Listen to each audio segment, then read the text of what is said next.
અને હવે હનુમાન જયંતી નજીક જ છે, 1-2 દિવસની અંદર હનુમાન જયંતી છે. એટલે છેલ્લી એક વાત અને એક જાણવું છે કે હનુમાનજી જોડેથી કયા એવા 5 ગુણો છે જે આજના યુવાને શીખવા જોઈએ અને આ હનુમાન જયંતીથી એ દિવસથી એપ્લાય કરવાની શરૂઆત કરવી જોઈએ, તેનું જીવન સુખીમય જાય. હનુમાનજી તો સકલ ગુણ નિધાનમ છે, પણ હનુમાનજી અંદરથી એવા ગુણ આજના યુવાનોને વધારે કામ લાગે એવા.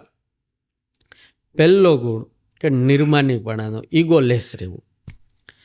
બીજો કે કોઈ પણ કાર્ય પ્રત્યે ઈમાનદારીને વફાદારીપૂર્વક મહેનત કરવી. ત્રીજી વાત કે અખંડ ઉત્સાહમાં રહેવું. હનુમાનજી મારે અખંડ ઉત્સાહમાં છે. ચોથું કે કોઈ પણ ચેલેન્જિંગ કામ હોય, પોતાનો બોસ હોય કે પોતાના પિતા કે આ ચેલેન્જિંગ કામ હોય તો યા હોમ થઈને ભગવાનને યાદ કરીને પડવું.